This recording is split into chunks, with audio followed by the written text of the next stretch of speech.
You know that sinking feeling when someone says something that ruins your whole day? It lingers, festers, and hijacks your thoughts for hours. But here's what most people don't realize.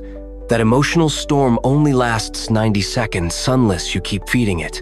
Most of us are stuck in cycles of anger, frustration, or shame, not because the emotion is that powerful, but because we replay the story that gave birth to it. This is the hidden reason you feel out of control emotionally, and it's also where your power begins. The 90-second rule that could change your life. Here's a neuroscience truth most people never hear. The chemicals that cause an emotional reaction like anger flush out of your body in about 90 seconds. After that, the only reason you're still upset is because you're choosing to relive the story over and over. Imagine your emotions are like smoke from burnt toast. The alarm goes off, but instead of opening a window, you keep burning more toast. Once you understand this, you gain a superpower. You can choose to stop feeding the fire. The next time someone cuts you off in traffic or says something triggering, pause. Ask yourself, do I want to carry this for the rest of the day? You don't have to. No one can push your buttons without your permission. We often say things like, they know how to push my buttons, as if we're helpless. But here's the truth. Those buttons exist because of unhealed wounds. Nobody has control over your emotions unless you've handed them the remote. When you feel triggered, it's not about the person in front of you, it's about a deeper part of yourself that hasn't been seen, healed, or validated.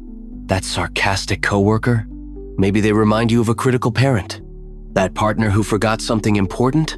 Maybe it echoes a past rejection. Triggers are teachers. If you can pause instead of reacting, you start seeing your emotional responses as clues. That's when you shift from being controlled to being in control. Anger is a mask. Here's what's underneath. Anger is rarely the root emotion. It's a bodyguard emotion, stepping in to protect something more vulnerable: hurt, fear, shame. When someone forgets your birthday and you explode in anger, what's really going on? Underneath the rage is a quiet voice asking, do I even matter to you? When you name the real feeling, I felt forgotten, instead of, you never care, something powerful happens. Vulnerability invites connection. Anger, on the other hand, builds walls. Ask yourself, what was the last thing that made you angry? Now ask, what was the feeling underneath? That shift alone can transform your relationships. The choice point between stimulus and response. Between every trigger and your response, there's a micro moment of choice. Most people are unaware of it. But if you can slow down even just for a second, you reclaim your power. Think of someone who seems calm no matter what. They've mastered the space between stimulus and response. And so can you. The next time you're triggered, ask, what response would I be proud of tomorrow? This question activates your prefrontal cortex and pauses the emotional autopilot. It's the difference between reacting from pain and responding with purpose. Watch your emotions like weather. Inside you is an observer self, a calm, conscious part of you that can notice emotions without becoming them. You don't have to be swept away by every storm. You can say, I notice frustration arising, instead of, I am frustrated. This shift is subtle but profound. It allows you to remain grounded even when chaos surrounds you. When you become the observer, emotions no longer control you, you guide them. Turn difficult people into emotional trainers. What if the people who irritate you most were actually your best teachers? That micromanaging boss, training your patience, that dramatic friend, helping you practice boundaries.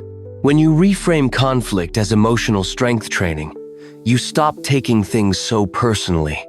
This mindset turns daily irritations into opportunities for growth, and it gives you a surprising level of inner peace. Create boundaries that protect your energy. Emotional mastery doesn't mean tolerating everything. It means protecting your peace without becoming a fortress. Boundaries aren't walls, they're filters. You get to decide what comes in and what stays out. I want to be here for you, but I can only talk for 10 minutes today. Is not cold, it's wise. If you don't protect your emotional bandwidth, you'll burn out.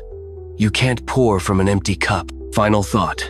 Your peace is a skill. The next time you feel hijacked by emotion, remember, it's not about controlling others, it's about mastering yourself.